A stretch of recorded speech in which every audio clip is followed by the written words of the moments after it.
Hey, my name is Amy, and if you have found this video, it is because your beloved pet has been diagnosed with chronic kidney disease or kidney failure.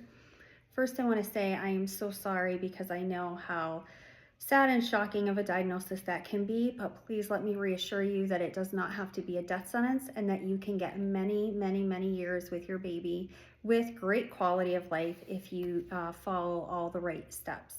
So I had a cat that was diagnosed at age 18 with stage 4 kidney failure. He was given about 2 weeks to live, and we made it to 23 years old. And he did not pass from his kidney disease. He passed from something totally different. So I say this to say that there is hope. There is lots of hope.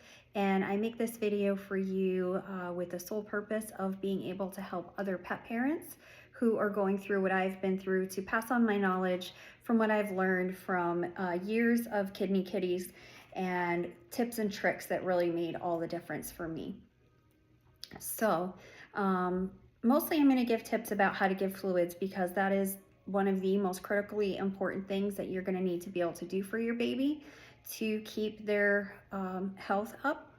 And it is something that can be very challenging if you've never done it before, but I promise you, you can do it. And if you're thinking, well, there's no way my cat's going to let me, or my dog is going to let me give them fluids, I had that experience and I got past it. So again, I'm making this video to help give you guys tips and tricks to make this more manageable for you and your baby, so you can get many years of quality of life together to come. So with fluids, there's some things that are super duper important. Number one is heating up that bag of fluids before you administer it. So being in a warm room that is maybe 75 degrees is not sufficient. That'll still feel ice cold when going in under their skin. So you want to warm that bag of fluids up before administering it, because it'll make all the difference between your animal accepting it and wanting nothing to do with it. As a quick aside, when my second kidney kitty started needing fluids, he would not let anyone do it. I had a friend come over. She had 18 years experience as a vet tech, and the two of us couldn't even do it together. So I worked with him and figured out what he needed, and we got to the point that he would lay in my lap while I did his fluids, no restraints needed. He would stretch out his long legs and hold my feet till it was done, and we came to an understanding. He quickly realized, and I've noticed this with many animals, is they start to figure out, this really helps me feel better, and they learn to accept it. So if they're fighting you at first, please do not be discouraged. I promise you, you can do this, and they will realize that you are helping them. So yes, please warm those fluids up. The way that I found is best is I would wrap the bag in a heating pad for about 10 minutes, and just make sure to test the fluids like you would maybe a baby bottle, to make sure it's not too hot going in their under their skin. You don't want that either. But when it's warm fluid, it's going to make all the difference of how they accept it. So that is critical. When I first started giving my fighter Murphy fluids, when he wanted nothing to do with it, I ended up buying a grooming bag off of Amazon, where you can put them in, but you can just unzip the top. So it kind of had him restrained, but then I could unzip the top where I could just lift up his skin and administer the fluids while he was in the grooming bag. And doing that step initially allowed me to be able to get the fluids in him to do the process enough for him to realize, oh, this really helps me and this is okay, it doesn't hurt. And he learned to accept it, and I was able to stop using that grooming bag actually pretty quickly, which is shocking considering how opposed he was to the fluids to begin with. So that grooming bag is a great step one to just kind of ease them into accepting the fluids. When you're administering your fluids, you want to make sure to hang that bag nice and high so that gravity is pulling those fluids down and you're getting a nice flow. Make sure there's no kinks in your tubing on the way down and that everything is moving well. The needles you use are another really important point to focus on. So the very best needles are called Teramo Ultra Thin Wall.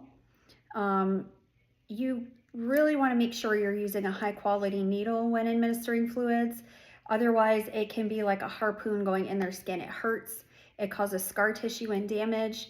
You need a needle that's just going to go in like butter where they barely even feel it, and that's your Teramo ultra thin wall needles. Now they make those in different gauges, so the gauge number determines how fast or slow the fluid is going to flow because it determines the size of the needle. So what I found is 18 was a little bit too much. So 20 to 21 is kind of like that sweet spot where the needle is not so big that it hurts, but also not so small that it takes forever for the fluids to go through it. So 20 or 21 was for me the best bet in terms of getting them done quickly. We could get about 150 mLs in him in about 5 minutes, sometimes less if we were flowing good that day. So when you are putting the needle in, you want to pick up their skin, tent it, so you're pulling it up and away from any blood vessels. You're just pulling up that skin only, making a nice little tent, and you're poking the needle right into the middle of it. Don't go too far because you could come out the other side. I've done that by accident. Many first-time fluid givers have. So not too far, just in enough. When you look at your needle, it's going to have a beveled edge, meaning you're going to see kind of like a little dip where that fluid comes out. You want the beveled edge facing upwards. So once you get that needle in there and your fluids are going, if they stop flowing while you're administering, just try picking up the skin a little bit again, or very ever so slightly move the needle just a tiny bit, and a lot of times that'll get the fluids moving through again too. You can administer fluids anywhere in the saddle region. So that's from the upper area of their neck here down to the base. If you look up saddle region online, it'll show you a nice visual. It is good to kind of change spots that you give. You don't want to give in the same spot every time because that'll cause scar tissue that'll be hard to penetrate with a needle. So keep it moving around, and that'll definitely help. With my boy, I'll also try to make a very peaceful and therapeutic environment for him while he was getting his fluids. So I would play music. I always played the same song every single time. I would play Mazzy Star, and now I cry whenever I hear that song because I'll always forever think about him when I hear it, Fade Into You. And it was just a chill, peaceful song, and he knew because it was the same song every time at what point in the song that he was about done. So he would just settle into my lap, get his fluids, and he knew when it hit a particular part of the song, he would start to try to stand up because he's like, okay, that means I'm done. So it was really cool because it was like a way for him to understand time, and this will be quick and it's almost done, and in the meantime we're just gonna chill and we're gonna enjoy this. And I would love on him and talk to him and tell him how brave and strong and sweet he was. The whole time I was just loving on him. And he went from a cat that would fight you to the death to literally just laying there in, I don't know if I want to say enjoying, but allowing this time. I will also say that I would always have a very special treat for him for when fluids were done that he would only get on those days, so as to A, not mess up his kidney numbers, but B, give him a positive reinforcement, a reward. And so I would use the they're called Little Soups by Friskies, and he really looked for, or baby food, Gerber's chicken baby food is another one.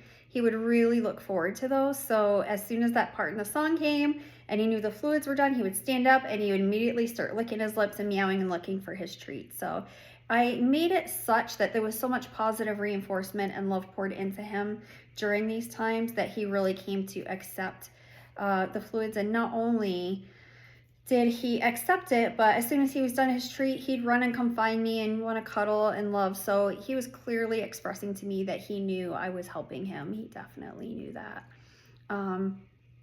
So those are just some things that'll really make a difference. Food matters. Food is critical. You need to get your baby on a kidney safe diet. There's lots of information out there about what those foods might be.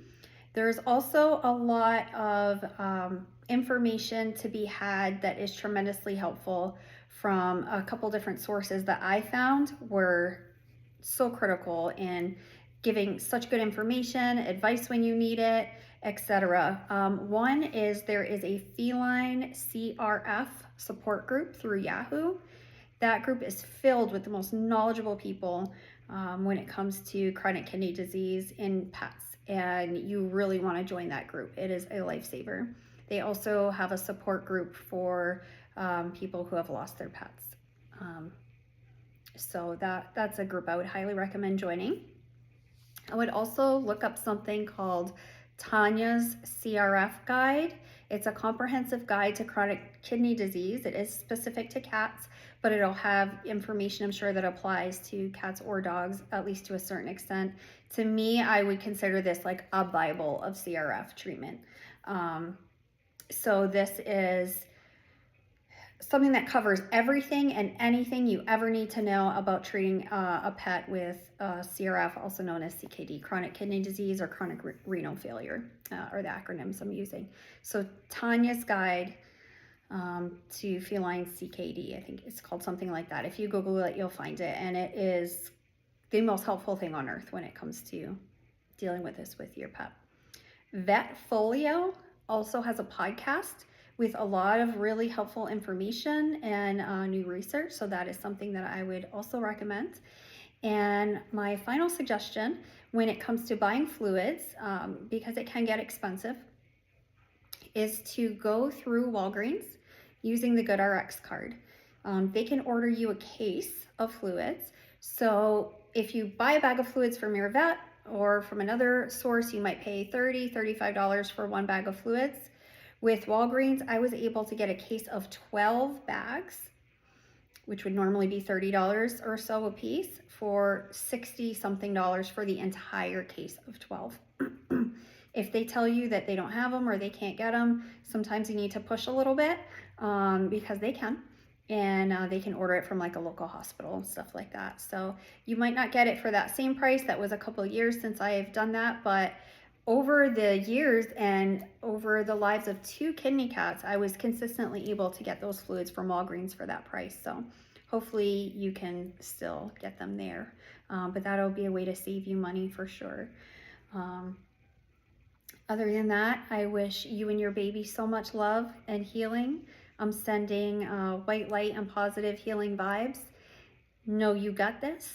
You got this for your baby, and you will have many, many, many years to come together if you can do all the right things and follow the guidance given to you for treatment of this disease. I promise it'll be okay. Much love to you and your babies.